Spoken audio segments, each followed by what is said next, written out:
Hi guys, welcome to a really special edition of Brand 161 One-on-One. And I just want to say before we get started, thanks to everyone who's supported us so far. And I'd really appreciate it if you shared, liked, commented and did whatever with the YouTube channel so we can keep on growing it and keep doing the great interviews that we're getting. So for this edition, which like I say is a special one, I had to wait quite patiently to get hold of this guest because he's obviously been somewhat busy over in Toronto. This week I was lucky enough to speak to Phil Handy. Now, a lot of people in the UK are aware that Coach Nick Nurse started his journey over in the UK with clubs like Manchester and Birmingham before he went on to be an assistant coach in the NBA, and then last season, kind of in this kind of shocking way, became head coach of the Raptors after the previous coach was fired despite having a great season.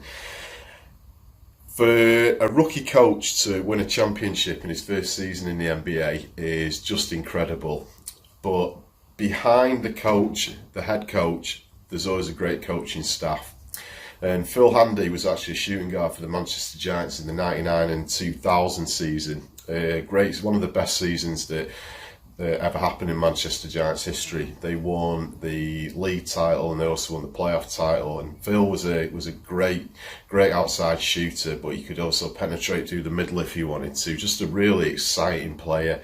And he spent so much time working with some of the biggest names that we're ever going to hear of in the NBA. I'm talking about Kobe Bryant, I'm talking about LeBron James, I'm talking Kawhi Leonard, Kyle Lowry, D-Wade. He's worked with all of them. And if you watch the background during the introduction to the NBA finals or the playoffs, you'd certainly see Phil in the background shooting with players before games, practicing, doing one-on-ones. So, yeah, I managed to pin him down. He was driving from San Diego, he was driving to San Diego to have a well-earned break with his son.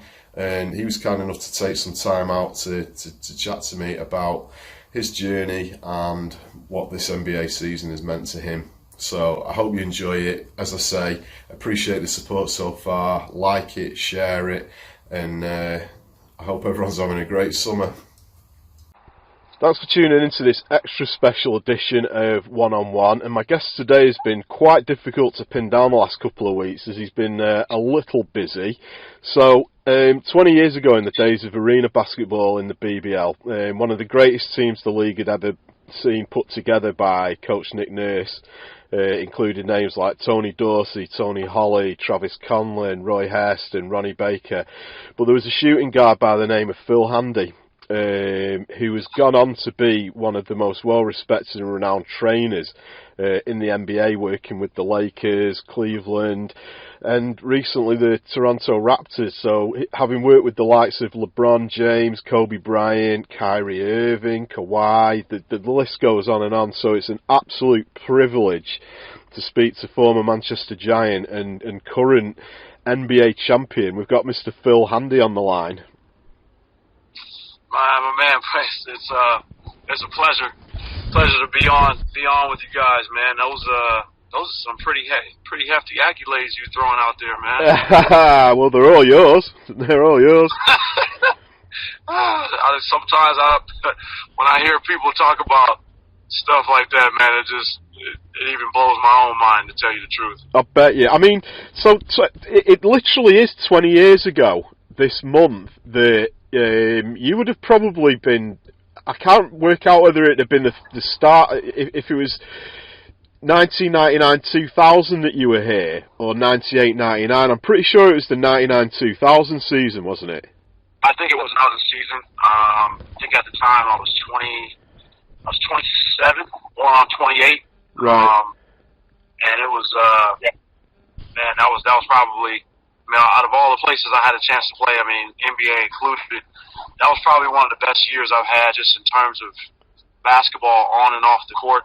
I had a lot of fun that year, man, with the team that we had and the guys. And just playing in England was a big surprise for me. Yeah. So do you remember much about the time you had here in Manchester? Oh, no doubt, man. That was, like I said, that was one of the most memorable seasons I had. From our just from everything, you know, the whole setup, the city of Manchester, the fans that we had, the team that we had, you know, Coach Nurse, and again, just me learning more about the BBL. At that time, you know, I had been playing, and you know, I played in Israel, I played in Italy, I played in France, so you know, I played in all these other countries all throughout Europe, which were considered, you know, better basketball places than England. And I, quite honestly, I didn't know anything about the league until I got there, and it was just, man, it's just one of my fondest memories of a basketball season that I had throughout my career. Which for me is amazing to hear, considering, you know, the resume that you've got since retiring from actually playing. But I mean, that team, you guys won the league title and the playoff title that year. And I was at, you know, pretty much every game that year, and I still somewhere have my T-shirt with shh. Do you remember the? Yeah. Oh, absolutely, man. That was my MO. Yeah. I did that throughout my whole career, man. Anytime we were playing on the road, you know, hostile environments, I was always looking for an opportunity to quiet the crowd down. For sure. And I mean, some of the guys that I mentioned before, I mean, one of the greatest players to play in the UK that came over from the States, and he was here a long time. In fact, there was two of them. There was Dorsey and Holly, both the Tonys. Yeah. I don't know if you're still in touch with those guys. I speak to them now and again on social media, but I mean, do you still stay in touch with any of the guys from those days? Oh man, our whole team pretty much. I mean, I still talk to Travis Conlon. I still talk to Roy Hairston. Right. Me and Tony, both the Tonys, we keep in touch via text and social media. So, man, I'm you know, we're all still linked. You know, I like you said, that was a special team. Yeah. Just being a part of that was a special year. And if they hadn't have, you know, if the owners of the team, if they hadn't have sold the team at the end of the season, you know, all of us we had already all agreed to come back and play another year because we were going to play in the Euro Cup. So we were all prepared to come back and try to do it again. So no, man, I think that's a brotherhood that you never break, especially when you have an opportunity to make history with a group of guys. Yeah, I mean, there's been so much on social media around the UK revolving around you and Nick and the Raptors, but I noticed a comment from Roy Hairston underneath something I put, and I think I posted a picture. It was him, Dorsey, and Holly, and he just put underneath, "Find me a better row than that in BBL history, and I'll play him anytime." You know, you guys were a solid team for sure. Man, I think Nick Nurse and the management and ownership of the Giants that year. I mean, obviously, look, Manchester was, before I got there, Nick Nurse and Dorsey and those guys had already kind of built their reputation. Yeah. But that team that they put together, that team they put together that year, man, we had literally everything. You know, Travis was obviously one of the best point guards in that league. Yeah. Tony Dorsey was the best player in the league. Tony Holly was one of the best, if not the best, big man in the league. Roy Hairston was just a surprise to everybody in his ability to do all things. Sure. And then, you know, myself, you know, throw me into the mix. We had, and then not only that, but the guys that we had, Ronnie Baker, and some of the other English guys that we had on the team, man, we had pretty much every piece that you can think of to put on a team. Yeah. So, I mean, if someone had said to you or Nick back then that 20 years on, for you'd be picking up your fifth NBA title? Well, this is my second NBA title. Right, okay. And obviously for Nick, it's the big one for him. I mean, I still can't quite get my head round the fact that a rookie coach and the way that the Raptors, you know, came together this year, have done what they've done. I mean, is that the sort of feeling within the franchise as well? It's like, wow, you know, look what we've done. Well, you know, a little bit, yes. Now, look, I think the Raptors, obviously the last 4 years, the previous 4 years, I was in Cleveland and I was on opposite sides of them. Yeah. But the Raptors had, over the years, man, they had built up a really good team. You know, Dwayne Casey was there, and then Nick Nurse was there as his lead assistant. Right. They had, they had started the progression of making themselves a championship caliber team, and I just think some of the changes they made in the off season. Obviously, when I decided to leave Cleveland, LeBron was leaving the East. Yeah. And my mindset was I want to continue to be able to coach for a team that has an opportunity to win, and I felt that way before they even made the trade for Kawhi. Right. And I made my decision to go to Toronto with Nick before that happened. And once that trade happened, I really think that changed the dynamic of that team with Danny Green and Kawhi coming, and then later in the season, we're able to pick up Marc Gasol and a couple other pieces. That really just kind of changed the dynamic of the team. And Nick did a great job. Our whole coaching staff, the organization between Masai and Bobby Webster and Nick. I mean, they were all right there, man. I just think that's one of those things where you kind of just see the organization continuing to progress, and this year was just a magical year for us. Yeah, I mean, how different was it winning this year for you from the previous one with Cleveland, from your previous championship? Man, I think both of them were very special, Adam, because in Cleveland that was the first time that they ever won a championship as well. Yeah. And so you had the whole state of Ohio behind you, and the support was overwhelming. And then to go to Toronto, it's a little bit different because you had a whole country behind you. Yeah. And just both of them, man, are awesome, just amazing because they're so historical. And you just to be a part of history like that, man, is just a tremendous blessing. It really gives me chills in my career, and it's just awesome to be able to say that, man, you were part of making that history happen in both of those organizations. Because this one's really going to go down in history. Is whatever happens next season with the Kawhi rumours and stuff like that, this is going to be a team that will forever be remembered for what they did and how they did it. And it's going to be one of those. No question. In 20 years' time, it's going to be, do you remember the year the Raptors won? And people are going to go. I mean, just the whole series. I mean, you're going to have to. I apologise. When I said before you had 5 titles, I was meaning that you'd been to. What was it that you'd been to the Eastern Conference Finals 5 times? Yeah, this was my fifth straight finals this year. Yeah, that was it. That was the stat that I was looking at. But I mean, the iconic moments just sort of kept coming this season. I mean, the shot from Kawhi, where literally time stood still.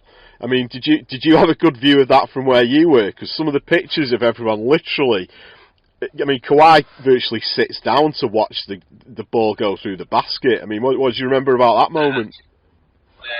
That is iconic.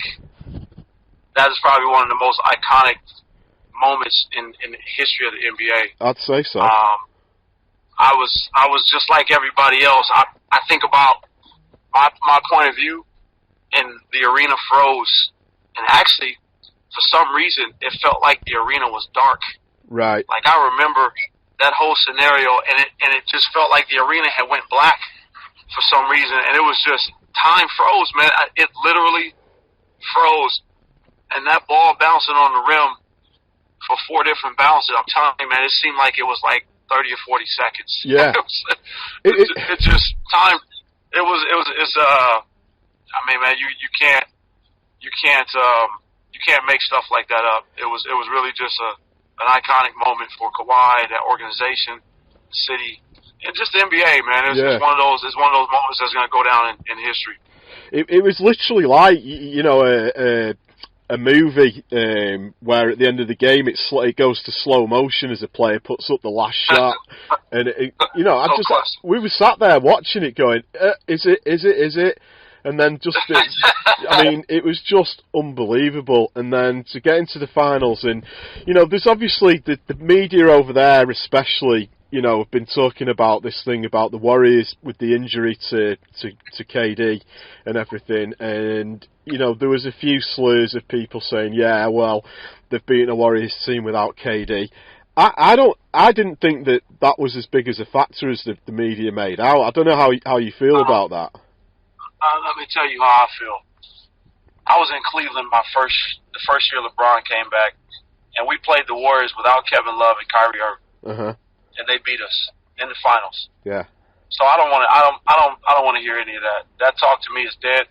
Yeah. Because they beat us without two of our best players, and hey, it's the whole coulda, woulda, shoulda thing. Now look, I'm a respecter of KD. He's a phenomenal player. I'm a respecter of Klay Thompson, phenomenal players. But injuries are an unfortunate part of this game, and sometimes it takes a little bit of luck.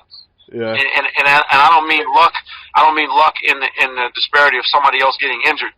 I just mean that just winning. Sometimes it takes a little bit of luck, a little bit of timing. All these different things have to line up. So, man, people can say whatever they want. Like I said, 20 years from now, when they think about the Warriors winning that championship against us without Kevin Love and Kyrie Irving, nobody talks about it. They talk about the Warriors being champions. 20 years from now, they're going to talk about the Toronto Raptors being champions, and that's all it is. That is all it is, because the way that the Raptors played.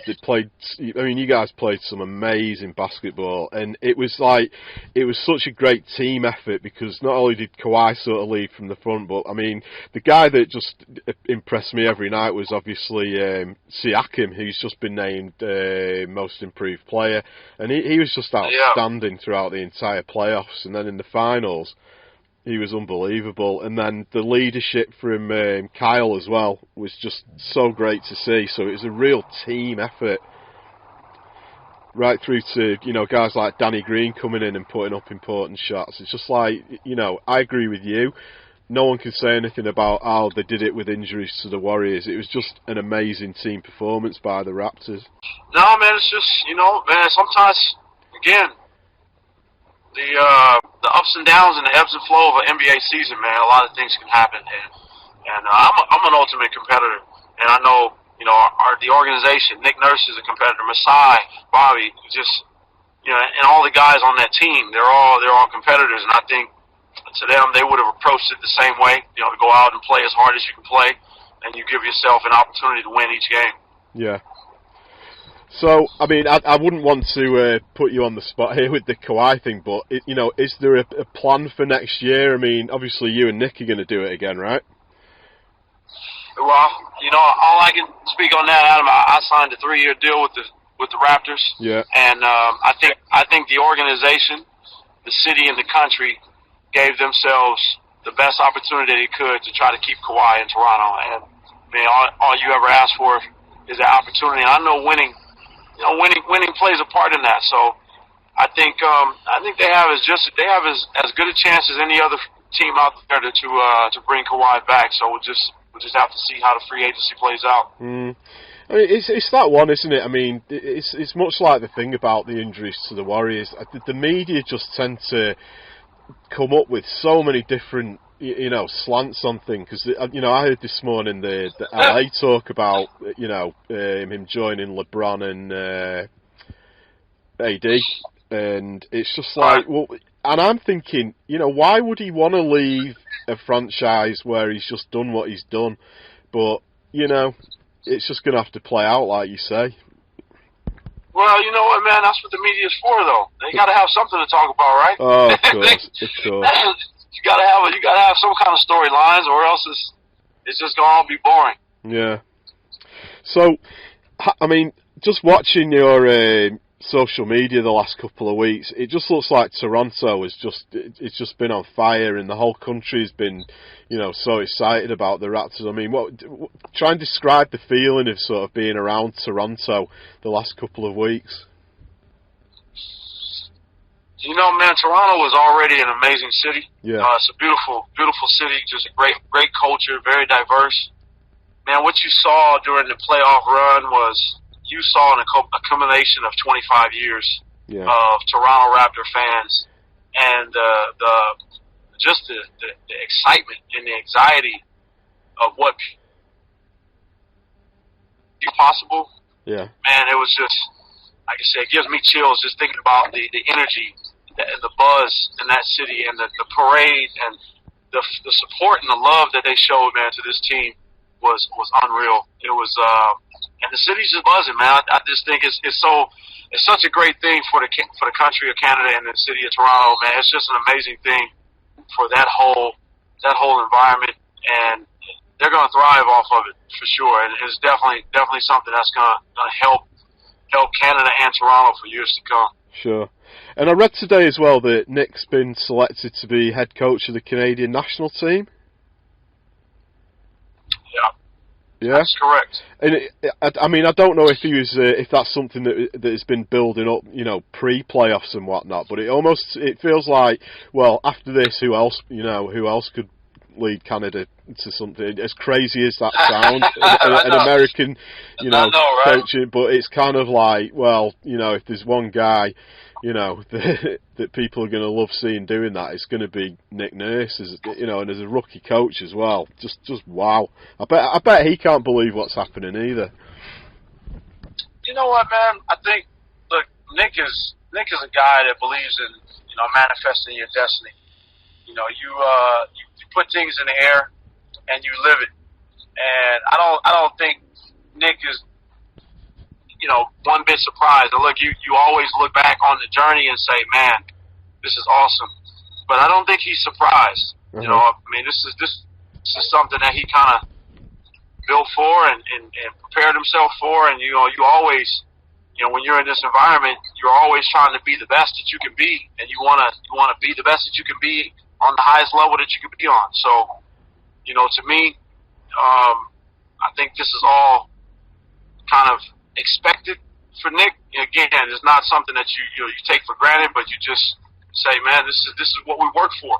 This is what we put in the time for as coaches, as players. This is why you try to perfect your craft to where you can have the opportunities like this to enjoy them, once those opportunities become real. Sure. And the thing that was always making me laugh as well, and a few of us back here in Manchester commented on it, is when you saw Nick in a timeout or talking in interviews or whatnot, that could have been Nick Nurse back here in the 90s with Manchester or Birmingham. He even looks the same. He ages so well, the guy. Right. Right. Right. So yeah, I mean, it's like, it's Nick Nurse. To us, it's like it's the same Nick that coached the Giants for 2 years. He's just doing it in the NBA now. It's crazy. Yeah, man. I think basketball is just one of those things. Make it take you to different places, and you really, I always tell people this all the time. You never know where your journey is going to take you. So sure. Anytime, every day, I'm always preaching just. Hard work is undefeated. Just put your best foot forward, and you never know where it's going to take you. I mean, Nick and I are very, very similar in that regard. And again, we both come from that Manchester environment. Nick has obviously had his journey after that. I had my journey after that. But you never know. You never know. You just never know where it's going to take you. That's right. Just two more things that I want to ask you. One of my favourite things that I saw, and I messaged you this, and I watched it over and over again. You put out an Instagram video, and it was just you and Kyle Lowry in an empty gym late at night shooting. And I kept watching it because it's just that the dedication and hard work. You're watching two guys just practicing shooting, and nobody else in the world knows that you're in that arena. Is there a lot of that sort of stuff that was happening with this team? Would you spend hours and hours doing one-on-ones with players during the playoffs? And that's what I've done my whole coaching career. Right. It's not about what people see. As players and coaches, the unseen hours, man, are just. That's part of the game, so it doesn't matter. I've coached in L.A. where Kobe would get off a plane and want to go to the gym at 3:00 in the morning. Right. I've been with LeBron. I've been with Kyrie where they want to get into the gym late at night and shoot. Kyle is no different. Kawhi is no different.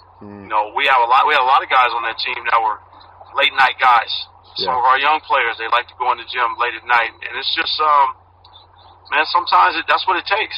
Yeah. There's no rhyme or reason. This is our job, so basketball is our life. Yeah. It's our lifestyle, so it's not like we have real jobs. So sometimes if you feel like getting in the gym 11 and 12 o'clock at night, that's what we do. Yeah. And Kyle is a consummate professional, man, and he took a lot of heat from the media on a lot of different fronts. And that was, those were just some special nights for us, man, just to get in there and get some work in and just try to keep him fine-tuned. Definitely.